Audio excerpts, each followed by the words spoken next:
Première opportunité du jour, c'est tout simplement United Airlines. Ici, United Airlines, donc on est dans une valeur emblématique du transport aérien aux États-Unis, et surtout on est sur une société qui affiche tout simplement un dynamisme relativement important en termes de croissance, et surtout de croissance en termes du nombre de passagers transportés. Rien qu'au premier trimestre 2024, United Airlines a transporté donc 6,8% de passagers supplémentaires par rapport à l'année 2023, et l'indicateur RPM, c'est le revenu par passager en termes de miles parcourus, a dépassé le niveau de 2019, c'est-à-dire les 8,2%. Alors ici vous me direz peut-être pourquoi on parle justement on prend en termes de référence les années 2019. Tout simplement parce qu'on se réfère vraiment à l'avant-Covid toujours. Le secteur aérien a pas mal souffert à ce moment-là, donc ne vous inquiétez pas, c'est pour ça qu'il y a pas mal de chiffres comme ça, surtout lorsqu'on parle du secteur aérien ou de l'aéronautique, que l'on prend toujours en référence à partir de 2020 ou avant, ici vraiment pour avoir une comparaison relativement fiable mais surtout significative. Alors, selon les prévisions ici de Custom Market Insight, le marché de l'aviation commerciale entre 2023 et 2032 devrait connaître une croissance annuelle moyenne de l'ordre de 4% pour atteindre un volume de 344 milliards de dollars d'ici la fin de la période, soit également autant de parts de marché nouvelles ici évidemment qui seront à prendre et que United Airlines devrait ici conquérir, d'autant plus que United Airlines a rapidement repris les vols ici, remis en place en circulation ces Boeing 737 MAX 9 qui avaient été suspendus encore une fois par la FAA, donc l'autorité de l'aviation américaine début 2024, pour des raisons de sécurité, et finalement d'ailleurs une suspension qui n'avait pas duré, tellement pas duré que pour ceux qui nous suivent, un Boeing, on en avait profité, je vous en ai parlé à plusieurs reprises également en tant qu'opportunité, on est bien reparti ici puisqu'on a quand même beaucoup d'ajustements relativement sérieux qui ont été faits sur le titre, et que Boeing, tout comme United Airlines, est aussi une très bonne valeur en termes d'opportunités dont on a déjà discuté ces précédentes semaines. La société United Airlines met en œuvre une stratégie de croissance à long terme, et ça c'est important, on l'a bien vu, ici la période s'étale de la période entre guillemets intéressante jusqu'à 2032, donc cette également stratégie de long terme comprend notamment un renforcement de l'efficacité opérationnelle et une augmentation des services haut de gamme dans la structure totale des revenus, puisque jusqu'ici on était du côté d'United Airlines surtout focalisé sur le marché de la classe moyenne. Or,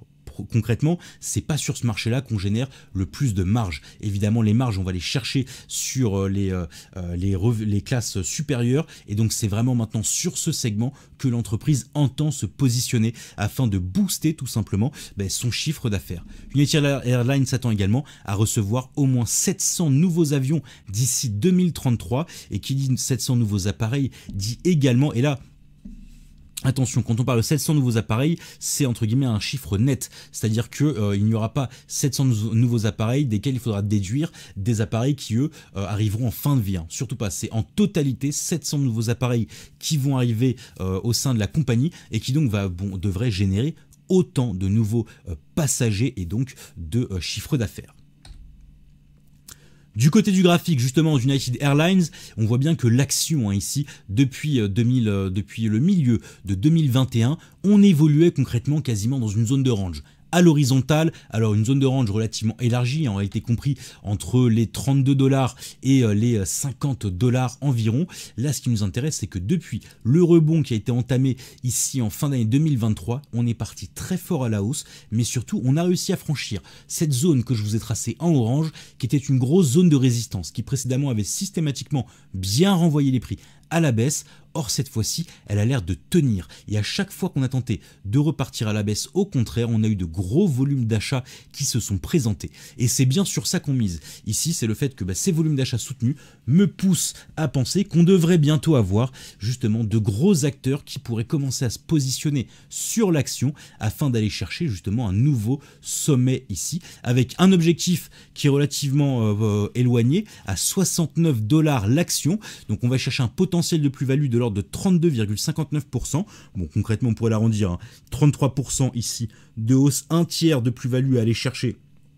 sur l'action United Airlines. Et ici, je tiens à le souligner parce que c'est vrai qu'on ne le voyait pas sur le graphique, mais ce niveau des 69 $, on l'avait déjà touché par le passé. Donc c'est d'autant plus intéressant à savoir, puisqu'on le sait sur les marchés, s'il est plus facile de revenir chercher un niveau de prix qui a déjà été atteint plutôt que d'aller chercher un record historique. Donc ça, c'est un facteur également supplémentaire qui vient de nouveau ici me rassurer sur cette action, ce qui fait également que le niveau de risque, je le considère concrètement comme moyen. Moyen parce qu'on est quand même sur un acteur majeur ici du transport aérien, un acteur qui en plus profite de fondamentaux relativement solides. On est également sur un marché particulièrement porteur, mais aussi on est sur l'une des rares entreprises qui a continué de faire confiance à Boeing et qui va être récompensée puisque ces 700 appareils, elle va en prendre possession bien avant les compagnies qui ont annulé tous leurs contrats chez Boeing et qui sont partis chez Airbus. Parce que ça, je vous en avais déjà parlé ces dernières semaines, mais le problème qui s'est passé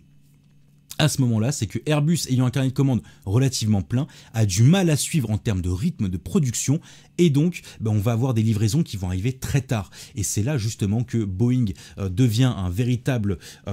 avantage différentiel ici, un avantage comparatif du côté du United Airlines qui vient du coup appuyer un peu plus justement le biais acheteur que j'ai sur ce titre. En termes d'horizon d'investissement, on est clairement sur un horizon à 10 mois. Pourquoi ? Parce que cette différence, elle devrait se faire rapidement, d'autant plus que d'ici 10 mois, on devrait avoir largement passé la baisse des taux de la Fed. Pour l'instant, on s'inquiète de savoir si la Fed va baisser ses taux d'ici 6 mois, en décembre. Donc d'ici horizon fin du premier trimestre, début de deuxième trimestre 2025, normalement, si tout se passe bien, les taux auront largement baissé, ce qui devrait encore plus favoriser justement cette poussée haussière sur le titre United Airlines.